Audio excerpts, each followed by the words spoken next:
Sin fronteras, sin barreras, la insular, Radio Victoria. Somos Noticias Radio Victoria, un equipo de periodistas y profesionales certificados para la comunicación del día a día. Noticias Radio Victoria. Ojo con eso TV, porque la información tiene distintos ángulos. Escúchanos de lunes a viernes por nuestras emisoras aliadas. Estamos en Instagram, @Ojo con eso TV. Amigos de Radio Victoria, Ojo con eso Televisión. Comenzamos esta semana con el primer ping-pong hemisférico con el profesor Luis Núñez de Lima, Perú, a través de Radio Victoria, Ojo con eso Televisión, en alianza con Benamérica y con la Escuela de Gobernanza Benjamin Franklin y otros sectores que ya se nos están sumando, que ya los iremos definiendo. Pero, profesor, dos eventos políticos en simultáneo el mismo fin de semana en Latinoamérica, y resultaron ambos desconcertantes. Uno por el resultado, pues que se daba como ganado con toda la ventaja por Lula, decía que recuperaba los espacios políticos perdidos, que no sé qué clase de político es, porque es reconocido por haber instaurado la corrupción a través de Odebrecht en todos estos países. Y Lima, pues que Perú, que se aspiraba a que de alguna manera se decantaran las fuerzas, pero parece que ahí se asistió, como le dije antes de comenzar, a un saco de gatos. No sé si estoy equivocado. Ya me dirá. Hay mucha tela que cortar en este primer programa de la semana, primer programa también del mes de octubre. Un mes que para el Perú es un mes religioso, muy importante, porque es el mes donde se hace el homenaje al Señor de los Milagros. Para la gente que nos está viendo y que no conoce la realidad peruana, durante varios días del mes de octubre, la figura del Señor de los Milagros sale en procesión. Es la procesión más grande del mundo. Alguna gente dirá, ¿cómo es eso? Sí, la procesión sale 4 días intermitentes durante todo el mes y en cada procesión asisten 2 millones de personas. Caray. 2 millones de personas. Impresionante. Y no solamente de Lima, sino del interior y también del exterior. Es una imagen muy venerada. Se dice que la pintó un esclavo angoleño que vino en los primeros barcos de los esclavos que se vinieron desde África y que él fue inspirado en pintar ese cuadro que ahora es una imagen muy venerada. Pero volviendo al tema principal, efectivamente tuvimos una elección el domingo 2 de octubre, para Brasil y para Perú. Vamos a hablar primero de Brasil. Efectivamente, el candidato Lula pensaba que ganaba en primera vuelta, le faltaron casi 3 puntos y está a 5 puntos de diferencia con el presidente Bolsonaro. Como de costumbre, y esto lo hemos hablado en varios programas, los latinoamericanos definitivamente tenemos una mente muy corta, y mente histórica muy corta.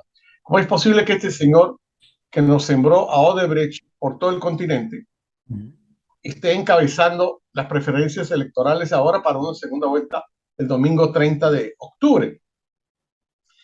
Las encuestadoras que en Brasil, un país donde yo estudié mi carrera y mi doctorado, son encuestadoras muy profesionales, se equivocaron, efectivamente se equivocaron, porque todas daban a Lula ganando en primera vuelta y eso no pasó.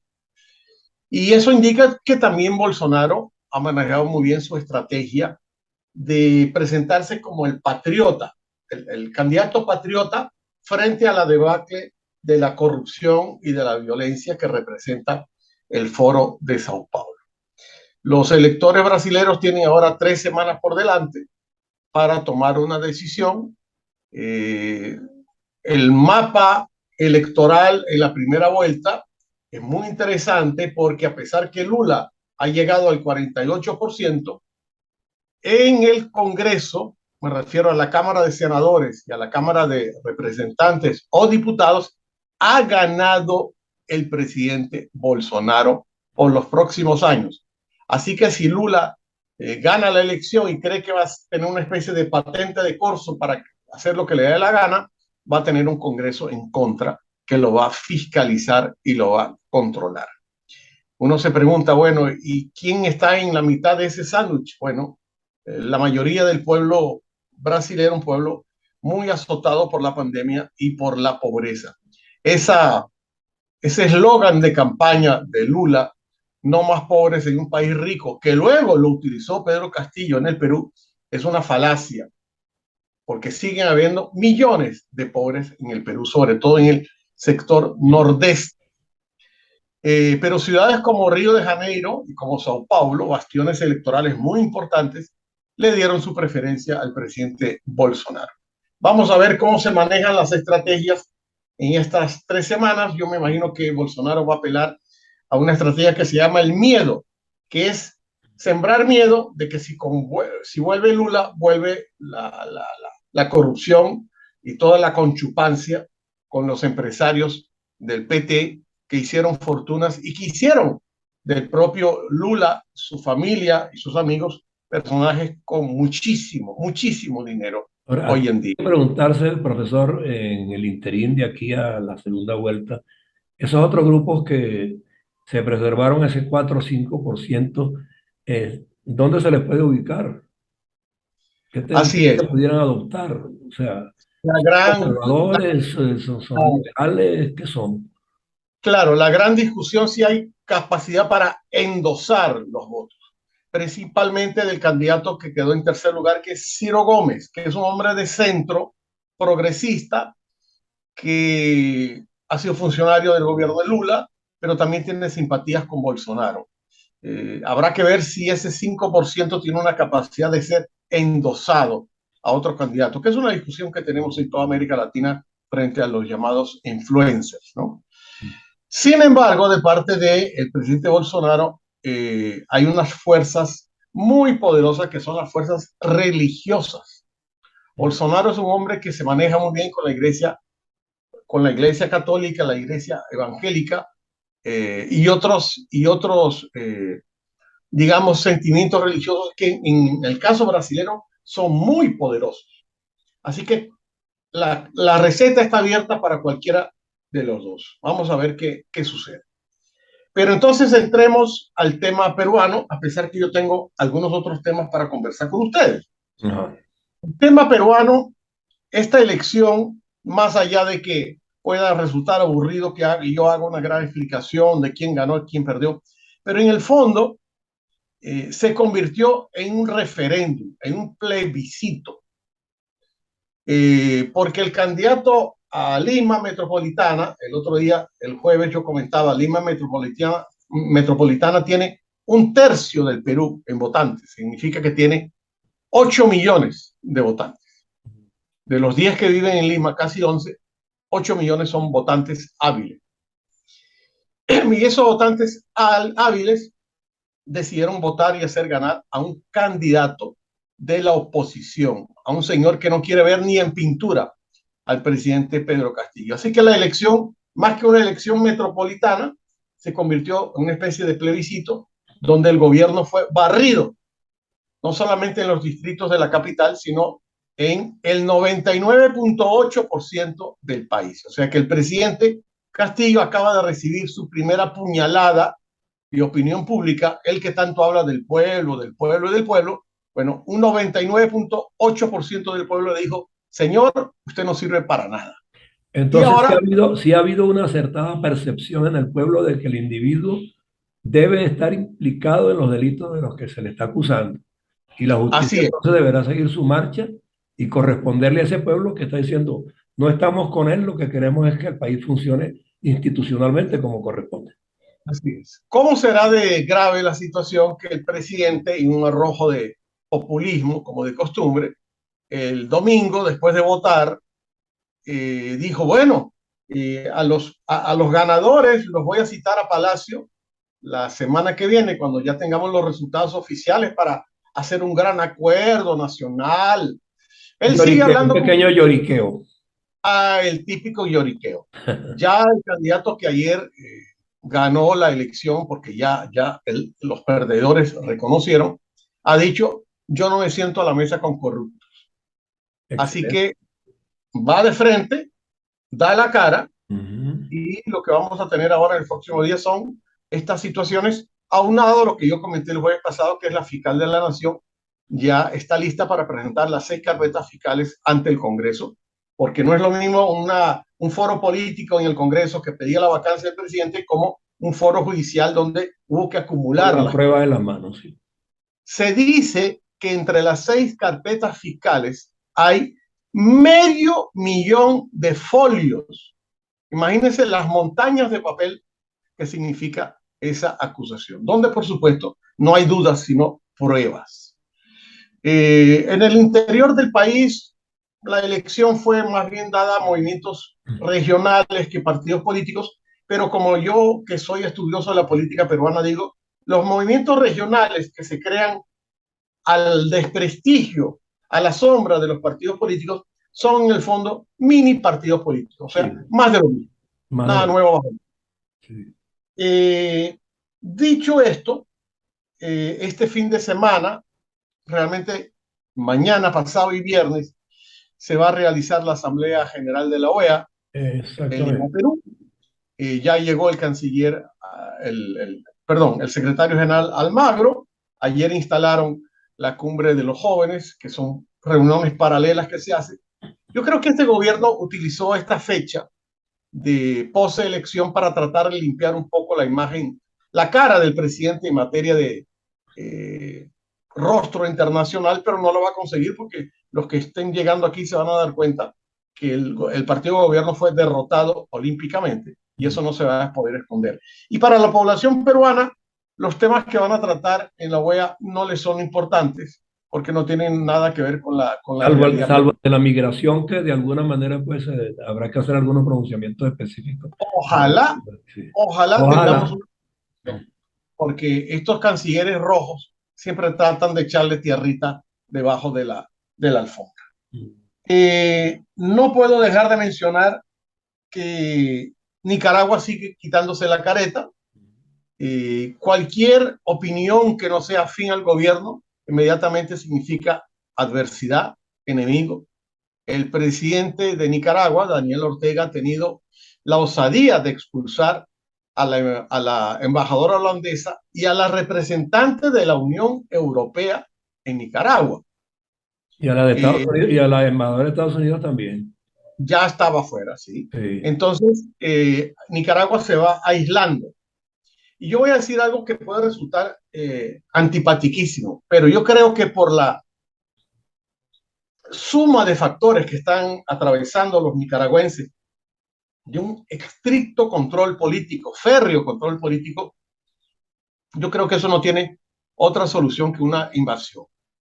No, los nicaragüenses no van a poder salir de ahí solos, necesitarán una ayuda militar. Yo no me estoy refiriendo necesariamente a los Estados Unidos, sino a una decisión que tenga que ver con el Comité de Seguridad de Hemisférico. Naciones Unidas. Ujú. La presencia, por ejemplo, de los cascos azules, Ujú. que han hecho misiones de paz en otras partes, porque realmente lo que está Es que ya sucediendo en Nicaragua la paz allí ya no existe. ya no existe, es las iglesias presas, las academias y la intelectualidad detenida, los opositores todos presos, los partidos políticos de oposición absolutamente abolidos. Si eso no es una dictadura, yo no sé cómo se va a llamar. Eso es la traición total a cualquier simbolismo libertario que haya tenido en su época Augusto César Sandino. Y este hombre que se erigió como el revolucionario que destituyó a Anastasio Somoza y ha resultado peor el remedio que la enfermedad. Lo que pasó en Cuba, igualito.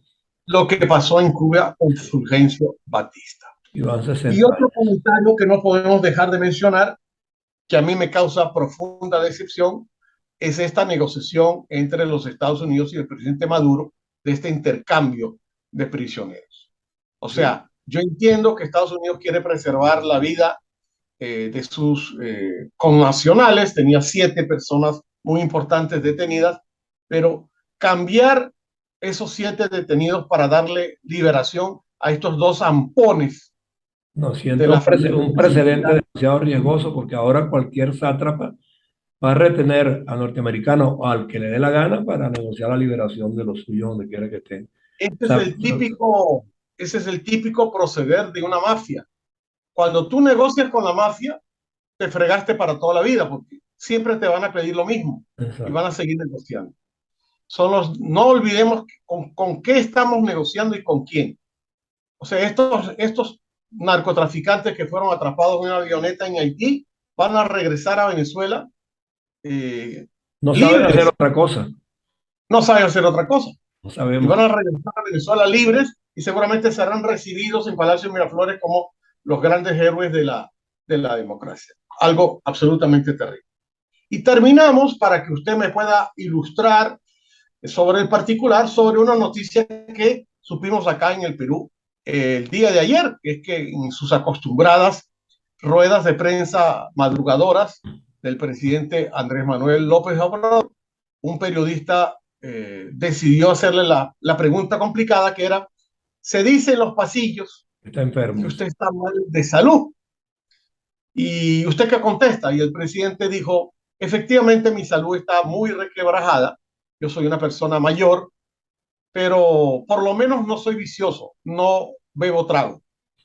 Con lo cual la respuesta quedó un poco intermitente. Yo no sé qué comentario tiene usted sobre eso, porque en la América Latina nos causó impresión escuchar al presidente confesar que está enfermo. Sí, aquí se destacó mucho en varios medios y todavía hoy se está haciendo referencia a ello, pero normalmente aquí se espera que haya una siguiente rueda de prensa donde aclare o de alguna manera eluda el tema. Si la próxima vez no define, porque los periodistas se quedaron un tanto, como dicen ellos, picados, ¿no? Con eso. Y lo tomaron como una charcha en las primeras de cambio, pero tiene la impresión de que no. Claro, porque el estilo que la acostumbra siempre pues, es jugar el doble sentido, ¿no? Pero yo no sé si en esta oportunidad está buena, porque yo le digo una cosa, con la salud no se juega, y el que juega con ella, Dios lo castiga. Sobre todo si es un jefe de Estado de un país tan importante Que como no puede el Perú. burlarse así pues, de un pueblo entero porque le da Puede la... ser puede ser un globo de ensayo comunicacional, puede ser una cortina de humo Sí, para ver cómo reacciona la gente. está por Pero, verse. Bueno, y ya, yo como creo usted que ya rápidamente dice, con la salud no se juega. no se juega. Y el que juega sabe lo que le pasa. Así es como jugar con el diablo. Prácticamente ha sido así. Pues mire, este ha sido nuestro ping pong de hoy. Le tengo una noticia. Descubrí que en los años 60 la emisora de radio más poderosa y más popular del Perú se llamaba Radio Victoria. Bueno, aquí estamos reivindicando por lo menos el sentido de que existe una radio que no se casa con nadie, sino que está trabajando por la democracia y la libertad en forma plena. Así Así nos estamos encontrarán nosotros. siempre y se nos extinguirá la señal, pero nosotros seguimos con el mismo postulado donde quiera que nos ubiquemos. No hay duda. Ayer estuve celebrando con los periodistas peruanos el Día del Periodista Peruano. Sí, era el día, pero vamos a decir, si traemos algunos conocidos suyos a que se Así es. involucren con nosotros pues, en estos Donde contenidos. hay también el gremio de periodistas venezolanos radicados en el Perú, que también ayer, por supuesto, se unió a las celebraciones por el Día del Periodista Peruano. Bueno, Así que un gran abrazo para todos y nos vemos el próximo jueves. Ojo claro con que eso. sí. Y usted que nos representa allá, pues entonces hágalo lo conducente para que esta plataforma se fortalezca, crezca y se vaya extendiendo verdaderamente en forma hemisférica como es el proyecto original. Así es. Un abrazo grande. Igualmente, profesor, hemos conversado con el profesor Luis Núñez en su segmento Ping-Pong Hemisférico de esta semana, el primero de ellos, el próximo es el jueves, a través de Radio Victoria, ojo con eso, televisión, en esta alianza con Benamérica y la Escuela de Gobernanza Benjamín Franklin. Gracias por acompañarnos. Somos Noticias Radio Victoria, un equipo de periodistas y profesionales certificados para la comunicación del día a día. Noticias Radio Victoria. Ojo con eso TV, porque la información tiene distintos ángulos. Escúchanos de lunes a viernes por nuestras emisoras aliadas. Estamos en Instagram, @Ojo con eso TV.